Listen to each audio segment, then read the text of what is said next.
I'm sure 9 out of 10 entrepreneurs would have think, so this is not important, kal karenge. In fact, they have seen recently, you must have seen there are some startups which failed because of poor governance. The business owner feels he is the boss or she is the boss of the company, and whatever he or she says is right. Without board being, almost they are working 24 hours under tremendous stress. Also, it becomes unidimensional, I think. They are not able to enjoy the money they are generating. Some entrepreneurs feel that it is like choking them, their freedom. I remember when I joined Mahindra Group, they had a target of becoming #1 tractor company in the world. Anand Mahindra used to give a target called as a 3 to 3. In 3 years, double the turnover and triple the profitability. The SMEs of today, the micro companies of today, can become the Mahindras and the Tatas of tomorrow. Board governance is now no more a buzzword, it's a must.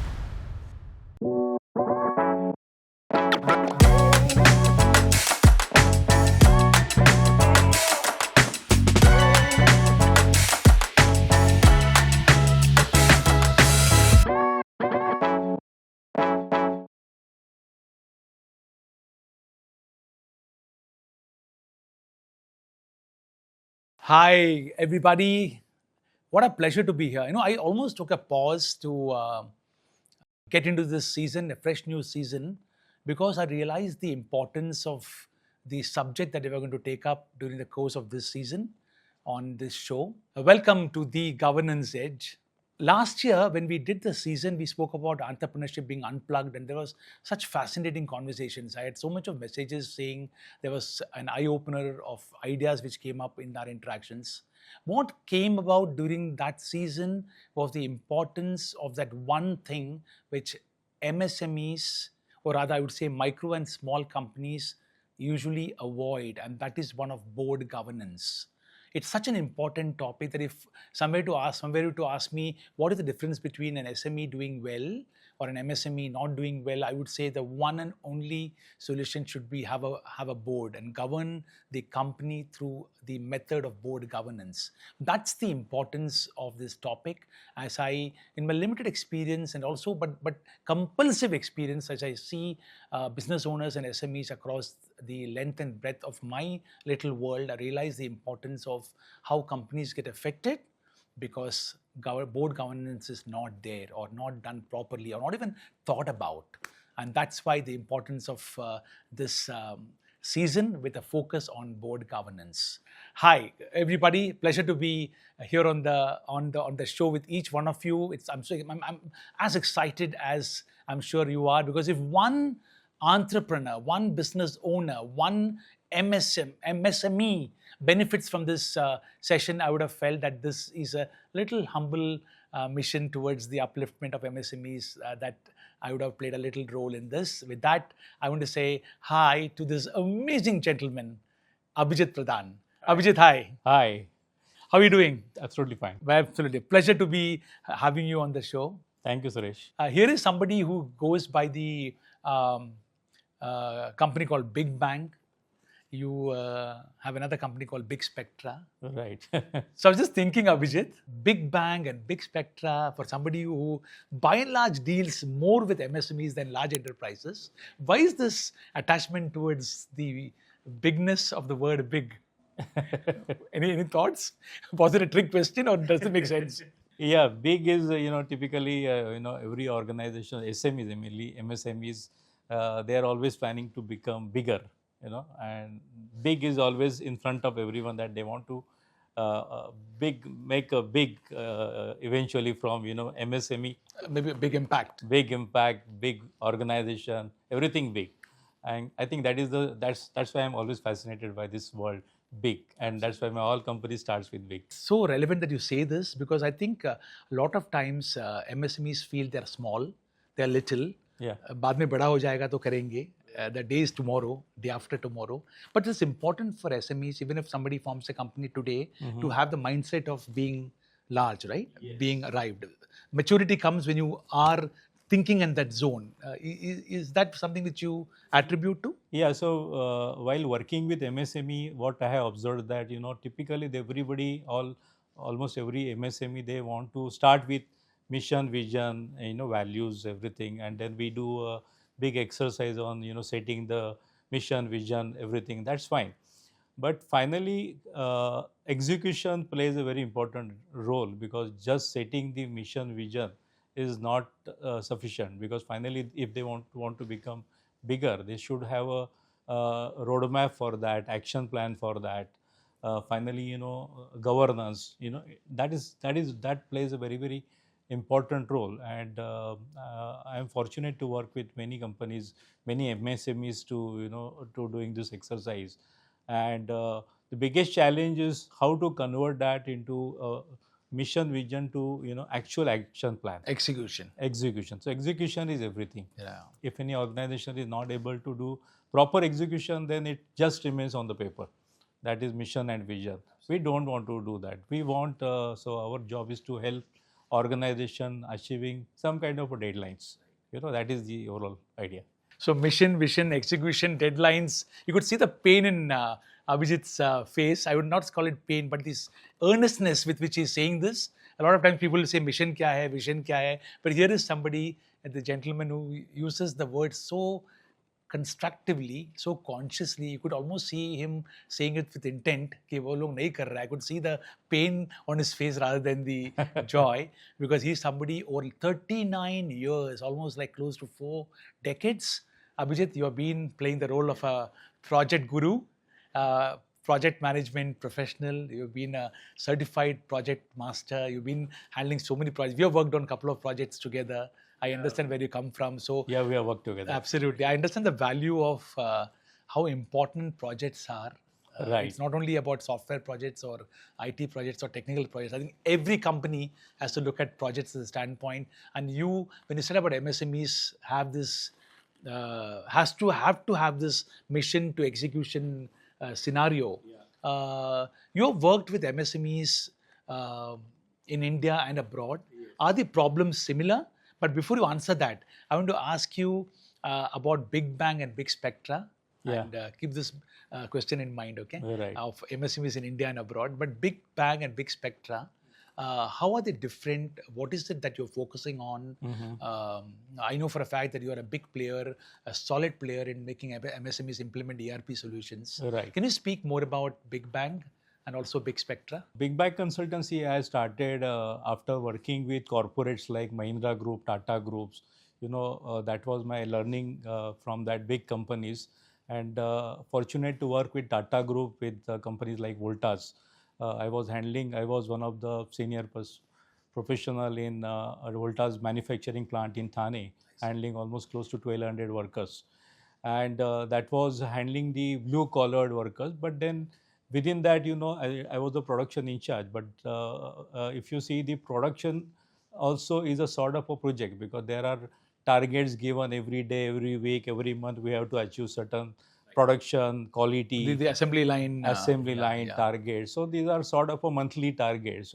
So we exposed to that kind of exposure with the working with blue collared workers.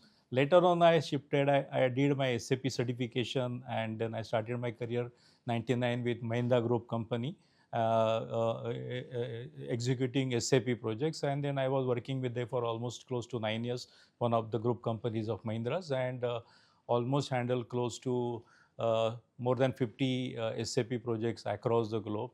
So including the big projects like Mahindra, Glenmark Pharmaceutical, Petronas Malaysia, Birla Carbon, and many more companies. So almost 7 to 8 very large projects, and mainly with SMEs, ERPs for SAPs for MSMEs. And there I got the exposure working with MSMEs, how they operate, and because through the ERP means I got to, because finally ERP is, as you know, you are also from the same field, that ERP is the main heart of any organization. Right. Without good ERP, it is very difficult to expand or scale up the business. Yeah, absolutely. That's what we got the exposure. So this is about Big Bang Consultancy. So currently my Big Bang Consultancy is still there, and we are giving consultancy services, including trainings, and then we are working with group like Lodha Group, which is India's #1 real estate company, working with them for last more than 12 years now, working with companies like Kansai Nerolac, then this Adani Realty, and many more. But also working mainly with 90% clients are MSMEs, where we are helping them in scaling up through consultancy. Coming back to Big Spectra Insight, it is purely a digital company because of my exposure to digital. So this company is mainly providing the digital solutions like analytics, then SAP, then Salesforce, then Microsoft solutions, and so on. So that is the, so we have a big team, and then we have partnership with some companies. So that is how we are working. So one is my Big Bang consultancy, where I'm providing consultancy services, and Big Spectra Insight is digital services. So both are completely different. When you say digital, implementing the ERP solution. But there we have a complete different team, and then they are executing, and this is the consultancy. So Big Bang consultancy, mainly I'm helping MSMEs in setting up, like, to achieving the execution of their mission, vision, and everything. And then with some group of consultant, HR consultant, setting the organization structure, job description, job policies, then achieving those policies through some incentive schemes, and everything related. So we set up everything with them. Now you asked me question about difference between the A developing economy and a developed economy. I can say that there is not much difference, because because in USA also I saw a few MSMEs. They also are struggling in a similar way like what in Indian companies are struggling. But in developed countries, they have a lot of compliances to follow, and because of that, they are able to, their understanding is much better. They are much matured organization, but they are also struggling. I am saying they are also struggling when they are scaling up the business.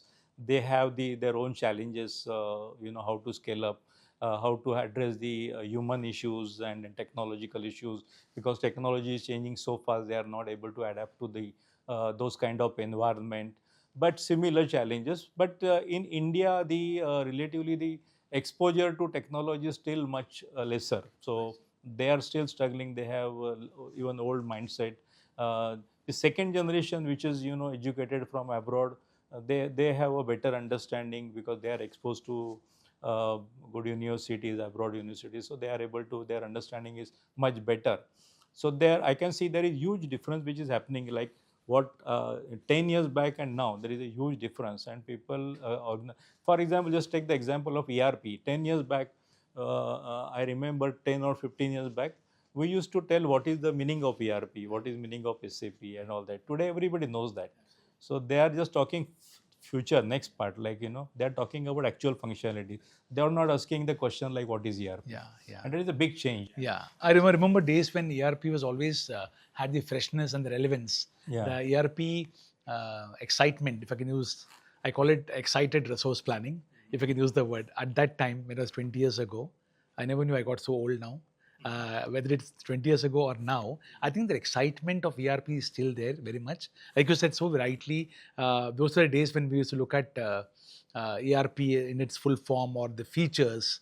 But now we speak more about reporting, about BI, about intelligence tools. People are talking about like what are the features available, workflows, AI. Yeah, what can come in, predictive analytics, and so many other things happen.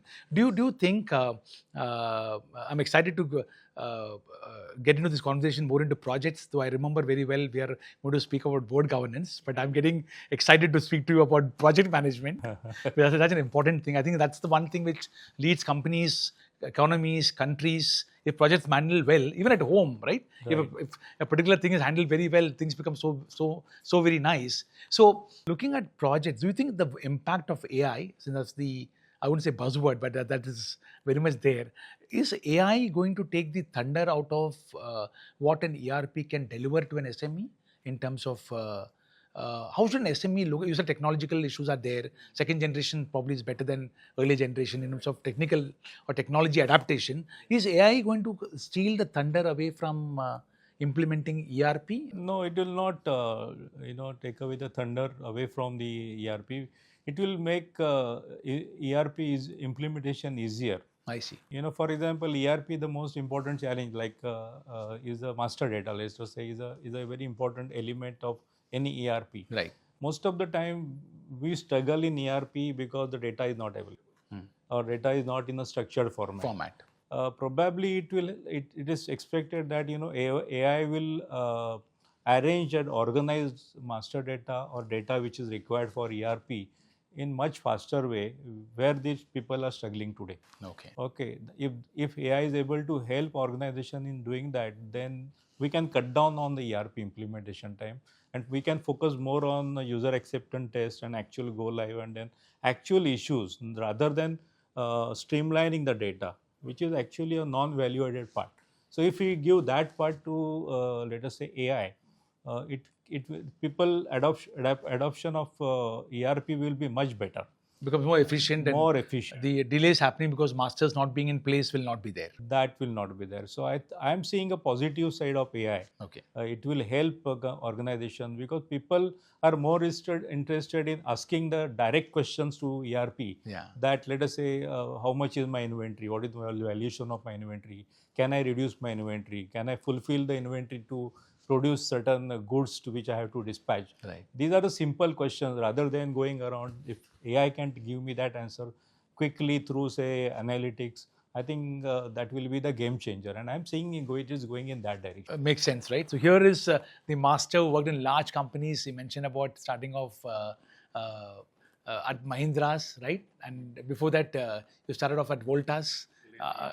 Production management, production handling, shop floor handling, assembly line functioning, handling blue-collared workers by the hundreds, if not thousands, and then moving into projects. I mean, this can't get any better than this. Hardcore experience rooted in implementation. So every business owner and MSME is looking at this conversation. It's so important to realize that AI today is going to be an enabler if you want to implement ERP, because ERP is at the heart of handling projects, of getting project outcomes. Without an ERP, I'm not talking of a software per se, but ERP in its concept, if the entire integration of all the functions are not in place, projects are not going to be giving results, and obviously companies will flounder, whether you are into manufacturing, services, products, whatever it might be, doesn't matter. That's from the master himself. Thank you, Abhijit, for that wonderful perspective. Gives a different point of view altogether about the fact that AI is going to look at masters and it's going to become better. And thank you so much for that incisive thought process, because I don't think that clarity was there in the MSMEs. They probably sometimes, I've heard business owners speak about, Abhi AI aa gaya hai, abhi ERP ki zarurat nahi hai. We'll use AI and we will take it forward, whatever that meant. So for a moment, I also blinked, but I didn't say anything for or against it. I just absorbed. I love being a student of observing MSMEs and seeing what all happens. Yeah. I love being in the shadows, and so that's the one thing which I realized. But here is Abhijit Pradhan himself giving the perspective from ground zero, from where it matters. Nothing theory, okay? Somebody has done hundreds of projects in India and abroad across large and small companies, understands the importance of what goes on in projects.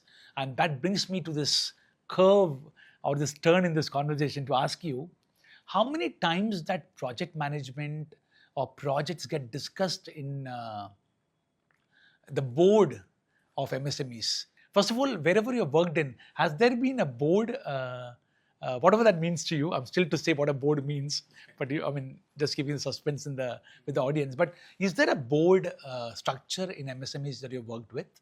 And if there is a board, does projects and project management get discussed in the board? Unfortunately, in India, wherever I have worked, very few companies I have seen where the boards are actually functioning. It's not that absolutely zero. There are few companies I have seen that they are successfully actually doing even in the small micro and small companies. Yeah, huh? I know one company in Pune. Okay.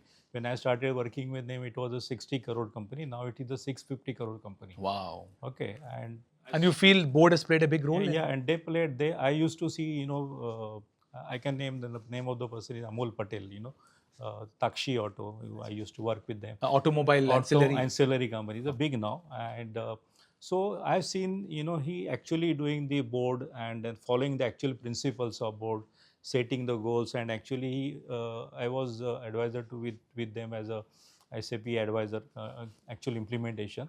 So he actually followed that, and today he is growing so fast, and this is just last month he commissioned his six big plant. Oh, okay. So he's growing. So 60 to 650, like a 10-time growth. Yeah, and this is because he is following the board principle. Whereas there are some companies, proprietary driven company, who still feels that that board is just a fad.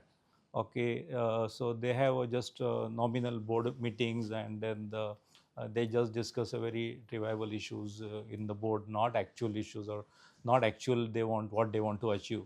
So it's unfortunate, but also I'm seeing the companies where the especially the second generation, they are taking over the control.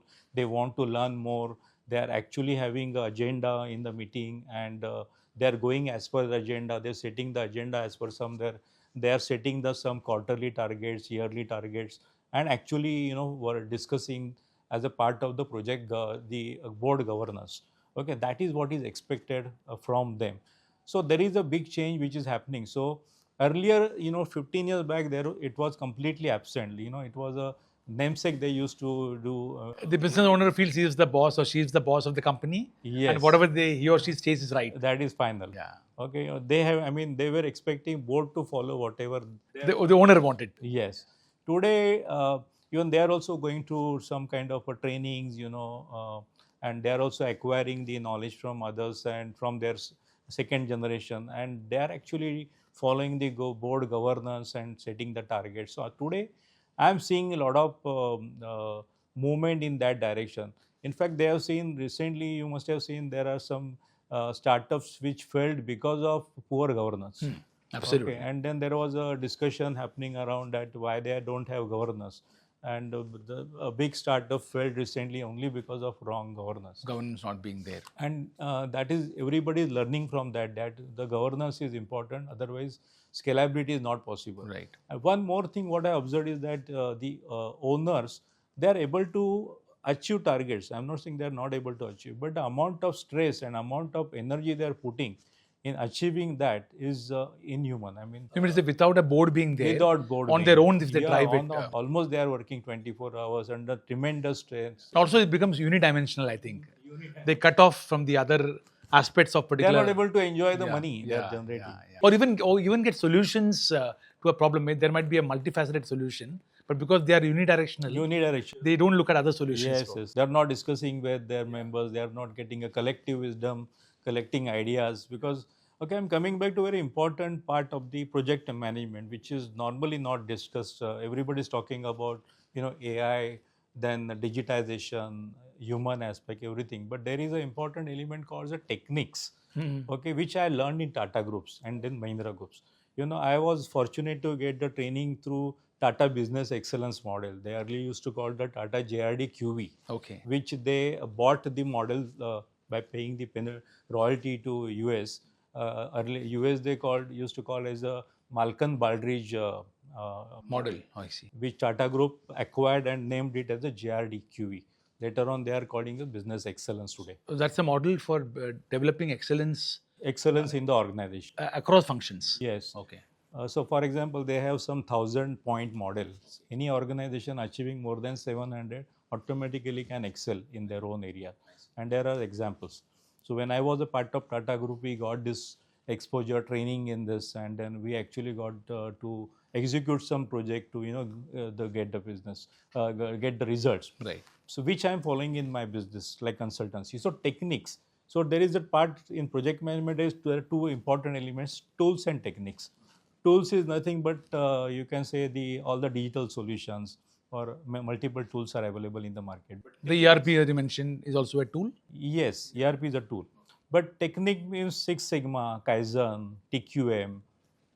These are the technique. Like Mahindra Group successfully achieved. Why Mahindra Group is growing so fast? Or I've seen I remember when I joined Mahindra Group, they had a target of becoming #1 tractor company in the world. Okay, it was a big target and big vision. So we were wondering how they can achieve. But today they are almost, I heard that they have become #1. They have beaten John Deere in USA. But even going to that stage itself, one or two, it's Up a there big in the thing, big league. Big thing. And I saw that journey happening because when I used to stay in USA, in the same hotel, the team was working in a tractor team, and they were launching bigger and bigger models in the US market. So I could see that journey happening.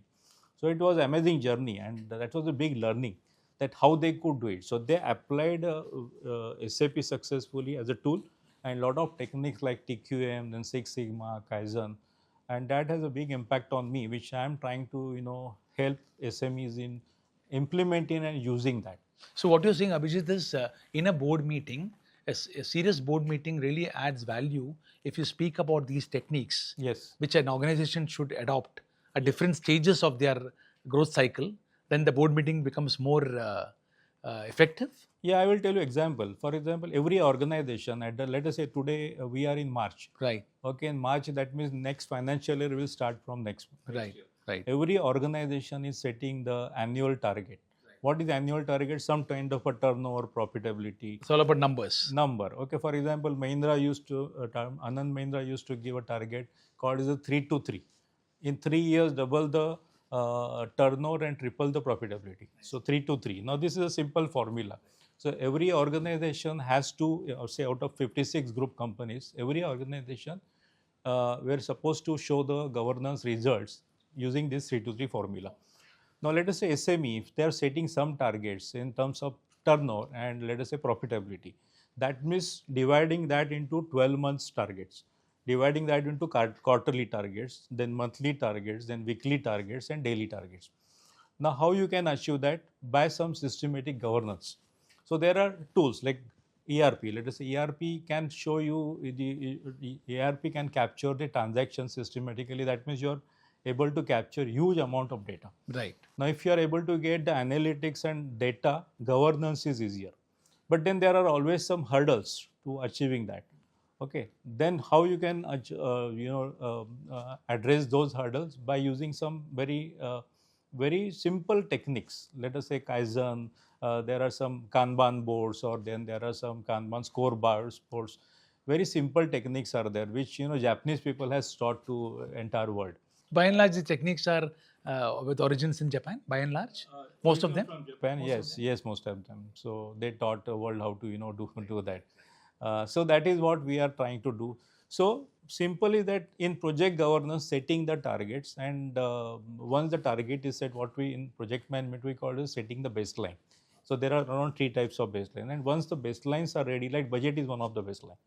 Okay. So setting the So baselines can be in any function. Huh? It can be budgets, marketing, production, HR. One can have baselines defined as. Baseline is important. In fact, baseline is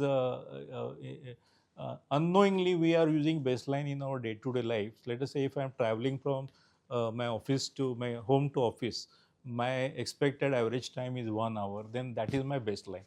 When I say I am 15 minutes delayed, that means I am with reference to the baseline. So these techniques which are there have all baselines as baseline. a threshold. Yes. So if baselines are in place, it is easier to achieve the targets. That is how we have to achieve. And then if the let us say coming back to the organization governance, right? Any time bound target is called as a project. So any project techniques are applicable. Everything is time bound. Right? Delivery is time bound. Delivery is time bound. Getting raw material is then let us say even customer satisfaction is also time bound. So everything is time bound. Almost everybody is struggling through timeline. So if you don't measure customer satisfaction within a particular time frame, then it gets diluted. One has to capture feedback within a time frame, right? For the effective pronouncement of another product release or whatever it might be.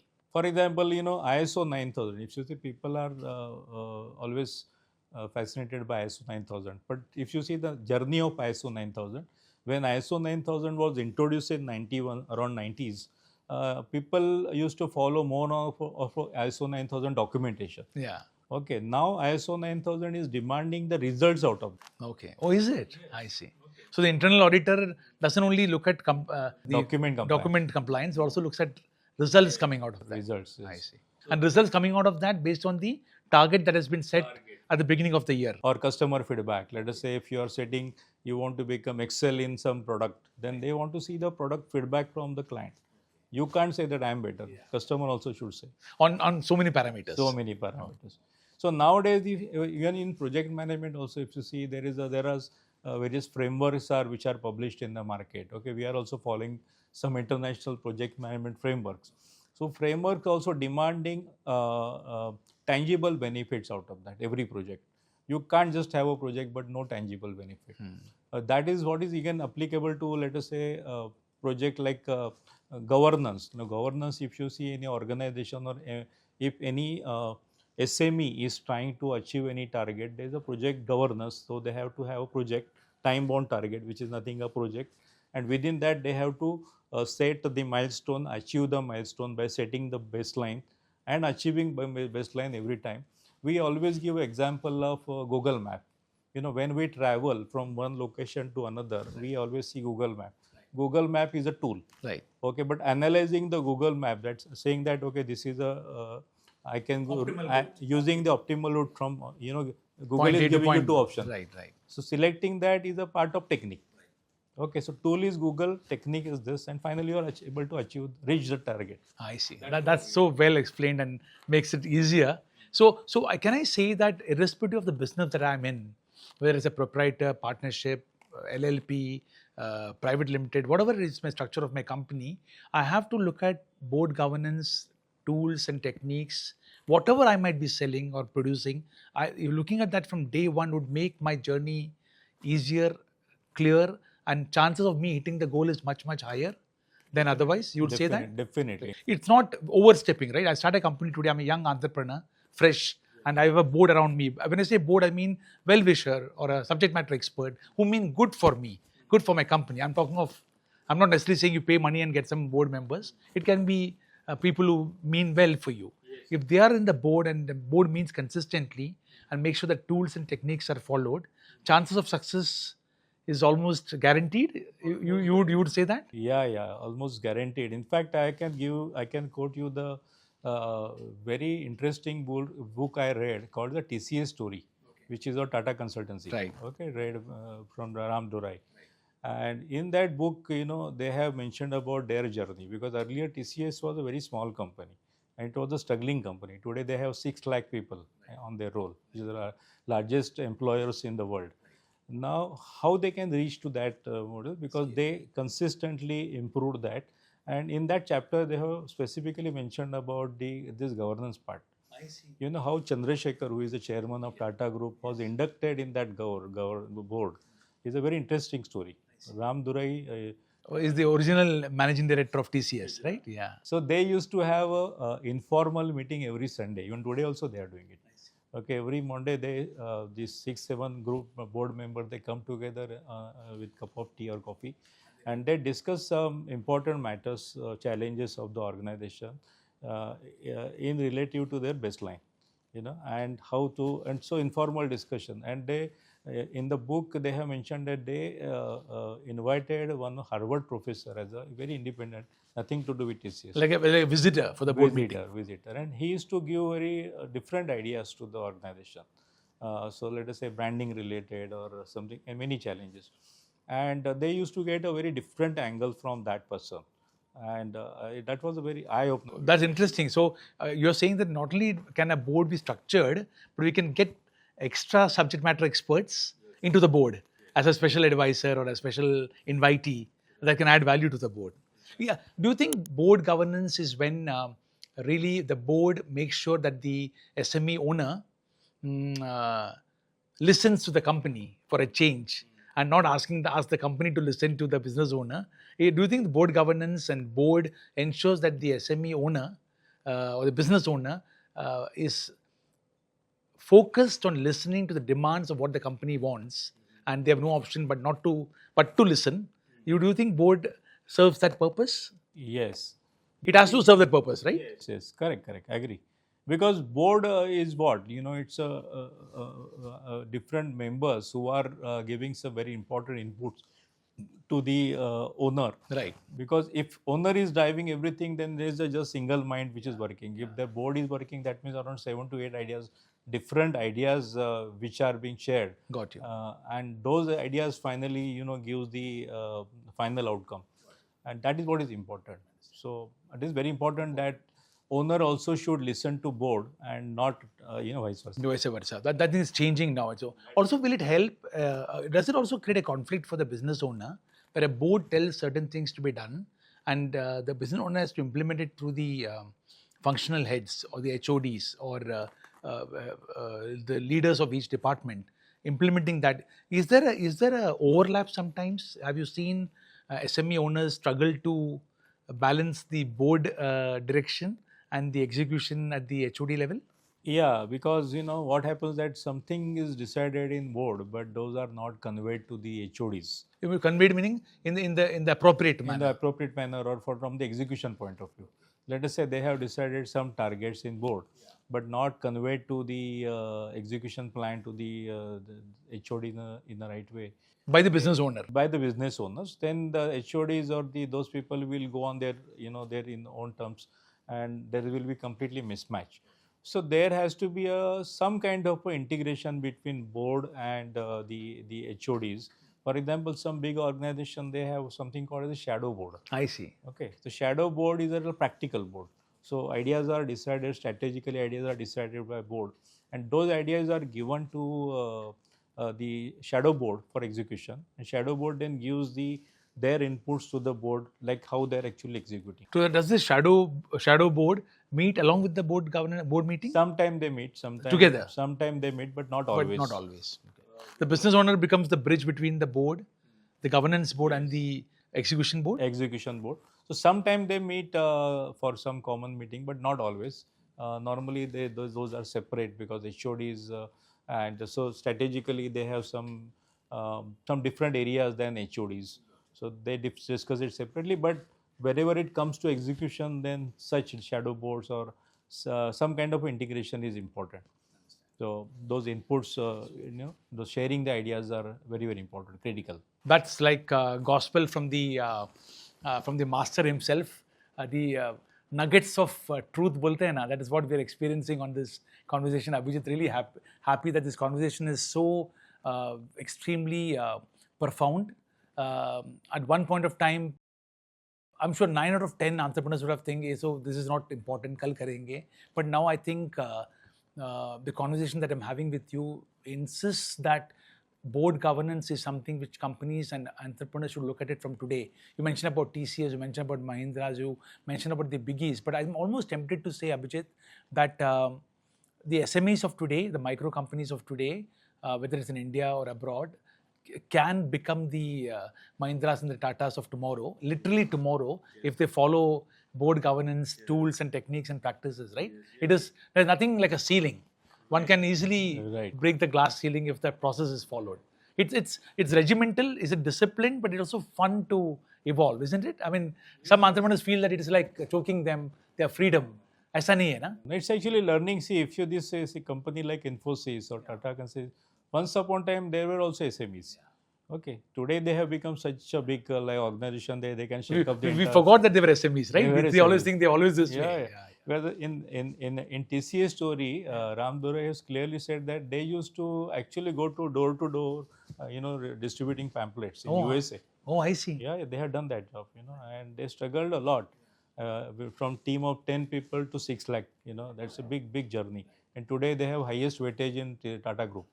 Why? Because of they followed that certain governance and then they reached to that stage.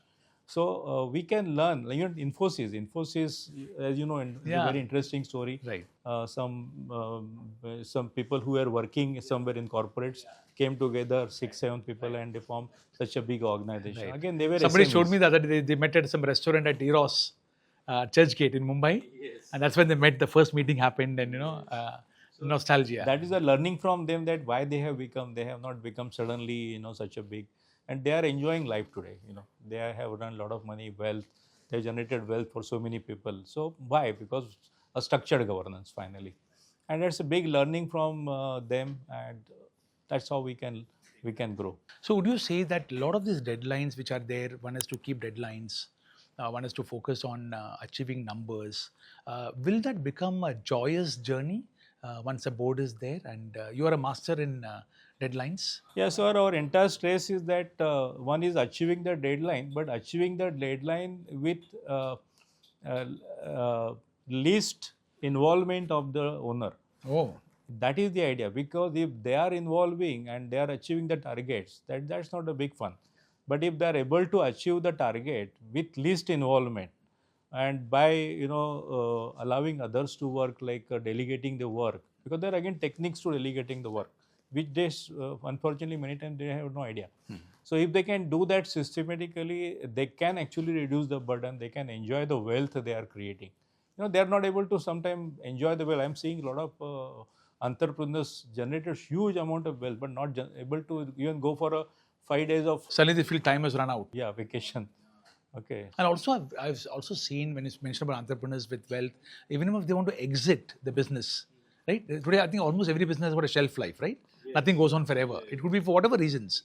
Even if they want to exit because they didn't have a board in place, exit might also become a Might become difficulty. Yeah, they don't know how to come out of it. Yeah, so And more, then- so auto mode is important for that, such systems, processes, then delegation of this one, then KRAs for every individual, achieving those, reviewing those KRAs, appraisal system.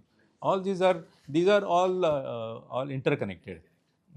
That's an interesting conversation. Absolutely fascinated. I lost track of the time, but it's so profound that I am so feeling grateful that the focus subject of this season of focusing on board governance, it's so important and so relevant, and there could not have been anybody better than the master Abhijit himself. Yeah, so Suresh, here I would like to, Yeah, I was going to say about deadline. I spoke about deadlines, and I was going to come to that. So, if I would just make a statement that deadlines are, or deadline is everything for an organization, am I creating a paranoia mindset, or am I creating responsibility by saying, focus, enjoy your deadlines, deliver deadlines, make your company grow through effective board governance with tools and techniques? Can I make a deadline the buzzword in the real sense? Alive with aliveness, not being dead. What do you think of deadlines? Yeah, so Suresh, let me tell you that deadlines, word deadlines actually is a single dimension, time. But behind that, there are actually 5 more dimensions like scope, cost, quality, customer satisfaction, and many more. So around 5 to 6 dimensions there. Oh, I see. You want to say we presume deadline to be only time oriented, but it's not so. It is much beyond. So, but normally we speak that word very easily that, okay, I'm stuck with deadline, I'm not able to achieve the deadline. I have written recently, I published a book on how to achieve the deadline using the project management, international project management framework, which I have been following or practicing with a lot of my clients for last so many years. So I'm speaking to the author Abhijit. You can say But that's like a surprise shown on the screen. I already know about it. But you authored this book about deadlines. Yeah, so let me show you, present this book, and then we can slightly discuss on Wow. that. So nice. Who moved my deadlines? Yeah. That's wonderful. So it's like who moved my cheese? I'm inspired by that book. Inspired by the book, yeah. That's so nice. So Suresh, I would like to present, and then I have signed this book specially for you. So nice of you. What a pleasure and a honor. I always wanted to present this gift book to you. So this is the Who Moved My Deadlines, the secret to do, or secret of doing anything on target, by Abhijit Arvind Pradhan. Absolutely fantastic. I could sense the responsibility by which this book is written by holding it. Thank you Though so the much. pages have not been opened. I'm honored to gift this book. So nice of you, Abhijit. Really, congratulations on having this author avatar. So it took you how long to write this book? It took almost 1.5, 18 months to. How many times you missed your deadline? Here, I decided to complete that within 1 year, but the ideas kept on coming, and it got extended. And first time I'm writing the book. I'm sure next time I will be able to. I'm sure a version 2.0 or the next version is also going to come, because this is one area we'll keep on observing. So many SMEs, so much of ideas keep coming when you observe. Yeah, so mainly I have written this book not only for project professionals but also for entrepreneurs, because like our subject board governance or any governance. So it is this book talks about daily targets, weekly targets, even for housewife or somebody who want to cook on time or go to office in time, or event management like marriage or filmmaking or IT projects or construction project.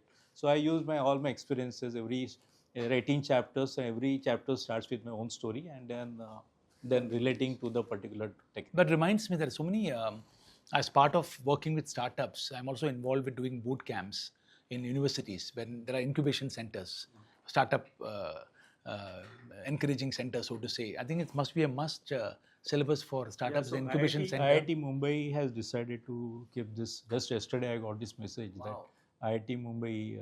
In their incubation center Yeah, at IIT Bombay. IIT Mumbai. So yesterday evening, I got the message that they have decided. Thank you so much. Congratulations! That can't get better than this. Thank you. Very nice. So it's really going to add a lot of value to the diaspora of startups and SMEs. Yeah. One has to make sure that they keep reading I think it will help them. Yeah, we should give them a deadline of reading 1 page a day at least, so that they get it complete. How many pages? There are 200 pages, 205 pages. Yeah, but it is easy to read. I'm sure they'll start with 6 months. In 6 months to read, they'll finish in 6 weeks. No, it can be done in 10 days because my mother, who is 90 years old, she could read half the book in just 5 days. So that means, and she has nothing to do with project management, but you could relate to it. Yeah. So nice, Abhijit, for thank you, Suresh, and giving thanks those for tips. inviting me Really for the appreciate podcast. it. Thank you so much. That's Abhijit Pradhan on the conversation, adding value to the importance of the board, adding value to the importance of governance, and saying, underlining, emphasizing, re-emphasizing, stating, and whatever you want to say in terms of adjectives of creating the importance of making sure that board governance is a must, is not a luxury for all business owners today more than any time before. And the importance of follow-up with tools and techniques, like Abhijit mentioned, is so relevant. Looking forward to see you add value across the landscape of so many SMEs, Abhijit. A pleasure to see you work so well, and with all your years of experience with large companies and bringing it down to the SME level, because I think the future or the present today of India is SMEs. Right? There's no more the large companies. No. So that moment has arrived now, and no better than you being the guarding Bhishma for taking this forward. Looking forward to interact with you. Thanks for your kind words. Camera also. Thank you so much. Thank you, Suresh. Thanks for inviting. Thank you, everybody, for this amazing attention. We're going to come back later in another episode of the season when we'll talk about the importance of being on the board, importance of the governance edge. We're going to speak about how board governance is now no more a buzzword, it's a must. Thank you very much. Signing off from Suresh. Thank you so much. Bye-bye.